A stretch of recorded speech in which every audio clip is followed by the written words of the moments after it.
Լեռնային Ղարաբաղի նախկին արտգործնախարար Դավիթ Բաբայանը 1.5 տարի Բաքվի բանտում անցկացնելուց հետո այսօր առաջին անգամ ընտանիքի միջոցով հեռախոսով ձայնային հաղորդագրություն է փոխանցել։ Հերքելով ադրբեջանական լրատվամիջոցների տարածած տեղեկությունները, թե իբր ինքը դատավարության ժամանակ ասել է, որ հայերն են կազմակերպել Խոջալույի իրադարձությունները։ Ես ասել եմ, որ հակառակ։ Ես ասել եմ, որ դա պատասխանատուն հենց այս կողմն է, ադրբեջանական կողմը, եւ դա եղել է մեր իշխանական պայքարի արդյունք։ Վաղը ես դատարանի նիստի ժամանակ դրա մասին բացատրել եմ։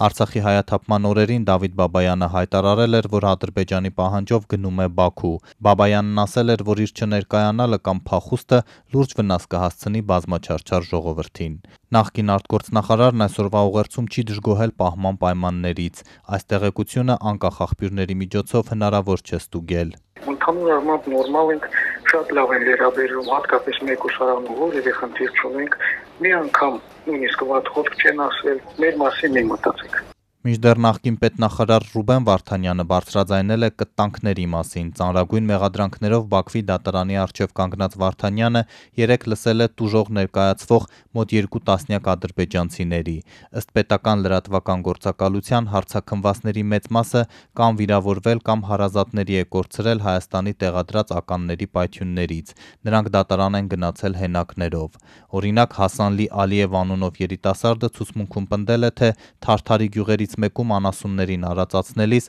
հայերի տեղադրած ականի պայթյունից 2024 թվականի փետրվարի 4-ին կորցրել է ձախ ոտքի մի մասը։ В результате была ампутирована нижняя треть левой ноги. Սակայն 2024-ի փետրվարին Արցախի պետնախարար Ռուբեն Վարդանյանն արդեն 5 ամիս ազատազրկված էր Ադրբեջանում։ Առանց անկախ փաստաբանների, իրավապաշտպանների ու լրատվամիջոցների ընթացող դատավարության մասին պետական լրատվամիջոցի ռեպորտաժում չի նշվում, ինչ կապ ունի ականների տեղադրման հետ Ռուբեն Վարդանյանը։ Ապրելու երկիր կուսակցության նախագահ Ռուբեն Վարդանյանի թիմակից Մանեթ Հանդիլյանն ասում է, երեկվա նիստը կրկին ցույց է տվել, որ սա ամբողջությամբ բեմադրված ֆարս է։ Երբ որ խոսում են, որ Ռուբեն Վարդանյանի տեղադրած ականներից, սա ուղղակի այդտեղ արդեն դադարում ես ընկալել սա որպես դատավարական գործընթաց, որովհետև ինչպես եք սահմանել հատկապես ում տեղադրած ականները։ Եվ ավելորդ է ասել, որ բոլորիս է հայտնի Ռուբեն Վարդանյանը ոչ առաջին, ոչ երկրորդ պատերազմի, ոչ երրորդ այս 44-օրյային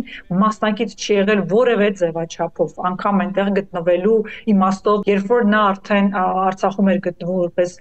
պետնախարար, ընդամենը 3 ամիս, միայն սոցիալական, հումանիտար, կրթական, առողջապահական, եւ ահա այս ոլորտներն է նա ընդամենը 3 ամիս փորձել համակարգել։ Ականների թեման Բաքուն ակտիվ շրջանառում է 44-օրյա պատերազմից հետո, միջազգային հանրությանը կոչ անելով պատասխանատվության ենթարկել Հայաստանին ականազերծման աշխատանքները միտումնավոր խոչընդոտելու համար։ Երևանը Բաքվին է փոխանցել ականազերծման քարտեզները, պատրաստակամություն հայտնել նաև ճշգրտել դրանք, բայց Ադրբեջանի իշխանությունները պնդում են, որ քարտեզների ճշգրտությունն ընդամենը 25% է։ Մանեթ Հանդիլյանի համոզմամբ ինչ-որ փուլում այս դատավարությունը շրջվելու է ուղիղ Հայաստանի դեմ։ Այնտեղ դատում են Հայաստանի Հանրապետության եւ այնտեղ հոդվածներ են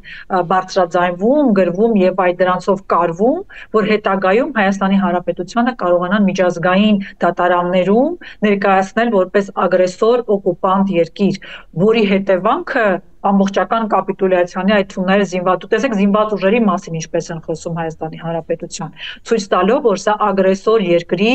իբրև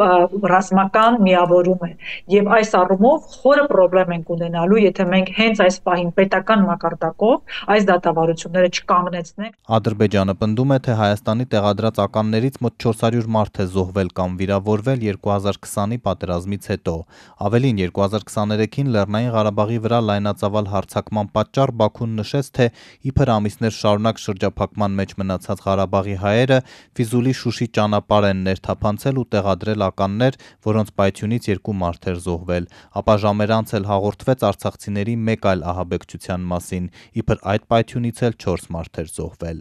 Այս ֆոնին Մանեթ Հանդիլյանը չի տեսնում հայերին հետ բերելու Երևանի ջանքերը, օրինակ կարող էին դիմել չեզոք Շվեյցարիային։ որտեղ է խաղաղությունը, եթե հայորդիները գտնվում են գերության մեջ, ու սա շատ տրամաբանական պայման պիտի լիներ եւ միջազգային հանրության համար բացարձակ հասկանալի։ Հետախուզական տվյալներ ունենք, որ արգելված Վարչապետ Փաշինյանն ասել է, որ հետախուզական տեղեկություններ ունեն, Բաքվում պահվող հայերի նկատմամբ կարող են հոգեներգործուն միջոցներ կիրառվել Հայաստանի դեմ ցուցմունքներ կորզելու համար։ Հայաստանի Հանրապետության դեմ են օգտագործելու,